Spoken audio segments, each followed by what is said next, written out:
This is what you're going to do every single day before you climb on old Blackie here and go for a ride. This gives you a chance to see how he is mentally, see how he is physically. Is he cut? Is he hurt? Is he swelled up? And see how he is emotionally. Is he a basket case because the wind's blowing? Well, don't ride him. Get him right, and then ride him. Yeah. Okay? A circle the other way. And if you only have time to do one groundwork exercise, this is a good one to do. Now, if he's too close to you, you pick up on that rope and you push his rib cage out just like you did with your legs if you're riding. You leg yield him out. He doesn't get to stop unless you change your mind. All of these things are connections that you need to go ride and have fun. Now, if that looks good to you, I want the inside hind leg. You didn't get it. Your rope was too long, wasn't it? He didn't feel it. You were counting on him to fill in for you, which is fine. But don't expect it all the time. Now, 2 steps backwards so that he's thinking backwards. Rub his face. Now make the flag big because it caused him a trouble. Now pet him again. You don't have to keep doing it until he screws up. You just did it to prove to yourself and to him that it could be done. All right, now I want you to give me a circle each way without him stopping. All I want him to do is turn and continue on. You're going to have to think the correct moves for him, and he's going to have to do it. Okay. All right, a circle each way. This is the exercise where I struggle. Look at the cinch. Go out to in. That's what your leg will do. Your leg won't necessarily do that. What your leg will do is out to in. Does that make sense? And you make sure he has a direction, because he can't just go. He thinks you're just sacking him out now. So point where you want him to go. Now leave him alone.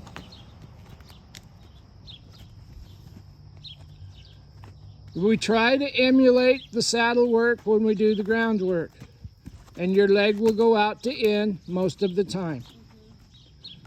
Now prepare yourself for a direction change, but think, legs, leave him alone.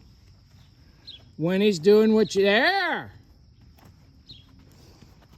Now I want you to turn him and go the other way when you get ready. Remember, you're riding. How would your body look? How would the reins look? How would his shoulders and body look? Now he's going to his own funeral. I want you to think forward and put a leg on him. Put a leg on him. I don't want him to where when you accidentally put your leg on him for him to freak out. I don't want him dull. That's why I want you to think before you do, sis. You think forward, then you reinforce that thought with your leg. Now I want you to give me an inside hind leg and 3 steps backwards. How are you going to do that? When you lift up, make sure that that rope is short enough in your hand that he can feel it. I want him to really step underneath himself, not just lazy like somebody that has to. I want it to be energetic like somebody that wants to, because we don't want to take the life out of this thing. Yeah. We want to reward performance. And now that we know he knows how to do it, we need to continually increase our expectations of performance. Not brutal. I appreciate that you did that. Now I really want you to apply yourself and try just a little bit more. That will keep you safe. Yeah. The dwell time between asking him to do something and him doing it is your safety cushion. If you pick up and he immediately does something, now you know that if you pick up for a reason, you're going to get that. If you pick up and it takes half a circle for him to do that, that's dwell time. That dwell time could get you killed. You remember that scene in the movie of The Horse Whisperer where the logging truck ran over the horse? Yeah, it's in there. Yeah. Because the girl lost control of the horse's body. And it was for different reasons than what I described. But losing control of that body is what got them hit by that log truck. An underlying factor to that was she started doing something that was, she was going up a hill covered in ice, and the first couple of steps the horse slipped. Well, she just kept pounding, cramming, and jamming and forcing that horse up that ice hill. The horse finally just slid down the whole damn thing and slid in front of that truck. If she'd have been using her common sense, she would have looked for an alternate path, probably. Does that make sense? It sure does. Yeah. Just because you can doesn't mean you should. Right. And that's where the common sense plays in, and that's where the safety thing plays in. Yeah. No amount of helmets and riding vests are going to protect you if you slide your horse in front of a damn logging truck. Yeah. Does that make sense? Yeah. And people don't want to hear this, but Christopher Reeve had a hard hat and a vest on when he broke his back or his neck. It didn't help him a bit. He went past the threshold and stayed there. And stuff happens. You can't put on armor and stay safe. You can get control of your horse and stay safe. Safer. Right. Yes. Anytime you're working with a sentient being with a brain and a central nervous system, you're going to have to take in their feelings and their thoughts into what you're doing. That's going to be really important to you. Okay. Now I want you to pick his feet up and clean them. Okay. That has to be done every day. Otherwise, you're not going to know if if you don't have a hoof pick, or you do, you got your stable slave fetching for you. It's all good. Thank you. Now, this doesn't have to be as good as the farrier, but it has to be, because the farrier is going to quit answering your phone calls if you can't pick this horse's feet up. And if his horse has an abscess and you don't pick his feet up for 2 weeks, he's going to be three-legged lame. And now you're going to have him at Idaho Equine, and they're going to say, well, if you'd have cleaned his feet, you'd have seen that rock or that nail in his foot. And that's going to make you feel terrible, and we don't want that. No, we don't.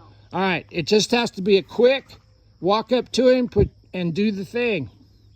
You're thinking, pick up your feet. You don't have a hold of the halter rope because you trust your horse, and there's nothing wrong with that.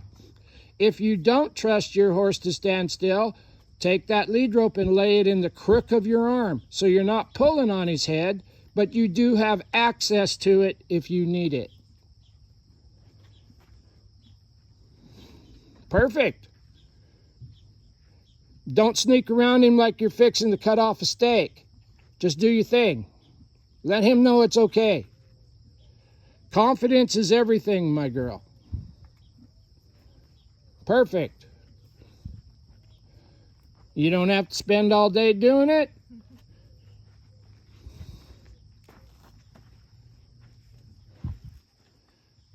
And I appreciate that you're trying to stay quiet around him. That's nice. That's polite. If you're going to stay quiet, don't ever stop moving. But there should come a day where you could just clean all 4 feet in a minute. Because for some reason, I don't know the reason. Your friends were all on the trail riding, they're waiting on you. I don't know. But you took your time so that it was easy breezy. And that's how you build trust. That's how you build proficiency. But with proficiency becomes speed and efficiency. Does that make sense? It sure does. All right. Perfect. Thank you. Now, I just want you to get a brush and brush him. Just be nice to him. Take him with you if you want, or leave him there. Whatever you decide to do is exactly what he should do.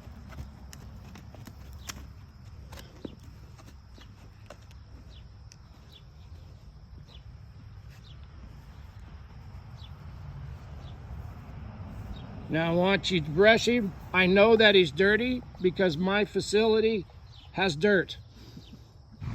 And if my horses out here get relaxed enough, they lay in it. Yep. They like that. And all you're doing once again is you're just showing him some kindness. Yeah. And you're checking his body.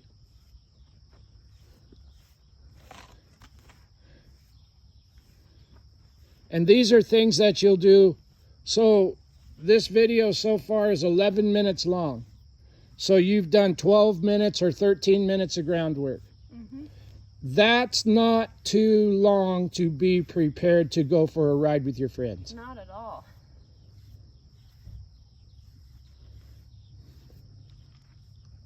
If you're in that big a hurry, then maybe you should have started earlier. Yep. You know? That's true. Can't be in a hurry with horses. Well, you can be, as long as you're efficient. And let's give you an example.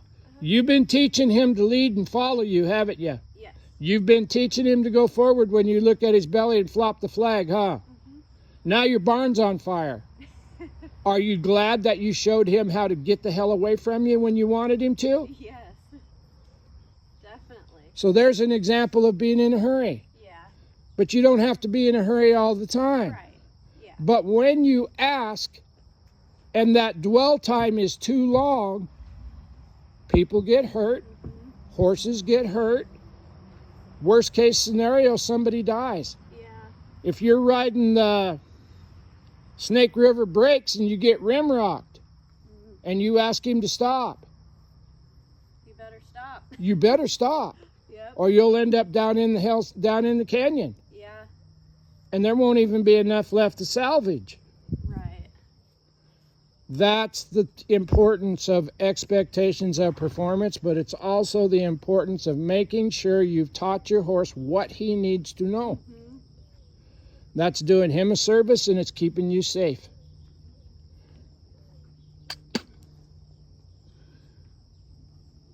Okay, you better take him for a walk around the big pen, and when you come back, we'll do something else. All right. If you feel like, since we're going for a walk around the big pen, do you know for a fact that he will lead with quality before you go out there? I'm going to have that intention. Maybe you should walk him around in here one time and check your buttons before you take him out there. Okay. Does that make sense? Yeah. Okay, get your flag. It's right over here. I'm going to put this away and go grab it. So remember, they're not going to let you take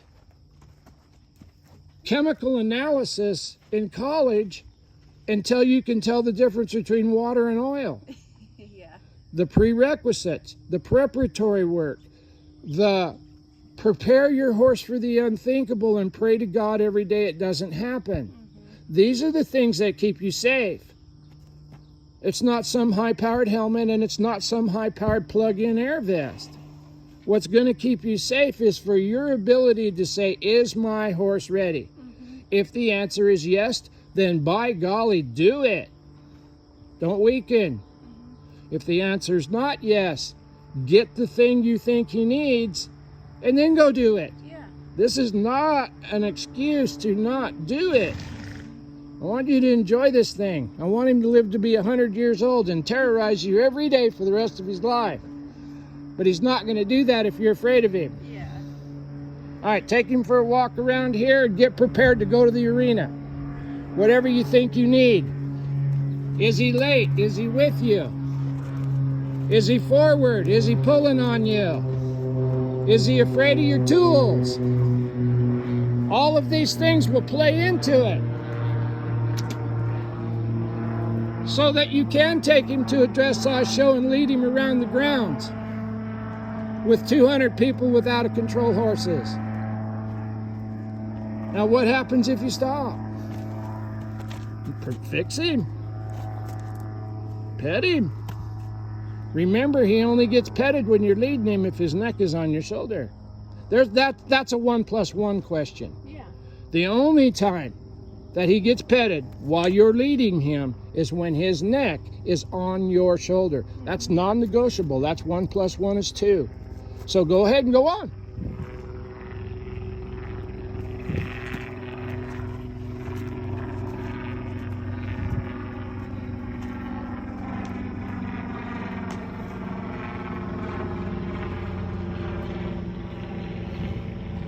Now check that button. Yeah, it's better. That's enough. Pet him. I want you to get, when you pet him, I want dirt under your fingernails, sis.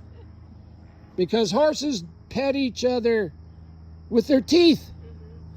When you pet him, I want it to feel good. I want him to practically lay down, because that feels so good, because you're scratching him, and then when you get done riding, you got to wash your fingernails. Yeah. That's how it is.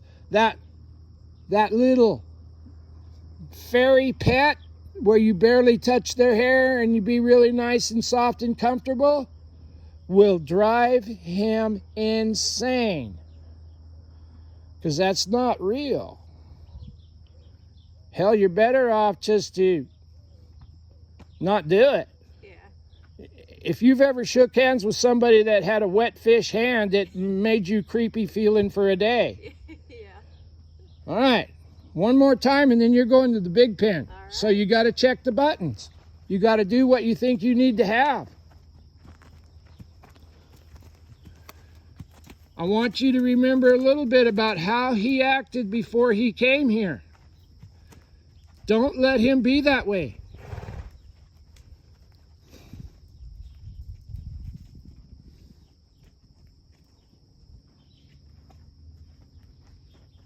Now, what was wrong with that? Nothing. Okay. I was going to say, it looked good to me. Be confident. It took 3 stops to remember him that he had to stop with his neck on your shoulder. Mm-hmm. But if you were in such a hurry that you showed him, well, today you don't have to. Right. When you get out to the big pen and he walks past you, he might walk 200 feet past you. That's not good. Mm-mm. But you got what you needed to have to go for your little walk around the big pen. Yeah. The same thing if you were going to go on the ditch bank. The same thing if you went out to your stall, caught your horse, and led it up to the vet truck. The same thing. You stay safe. Yep. All right, go through the gates, and I'm going to turn this video off. All right. Last thing I'm going to say on this video, make sure you have what you need to have to do what you need to do. That should be on a t-shirt, huh? It should, yeah. Yeah. All right. Good job, kid.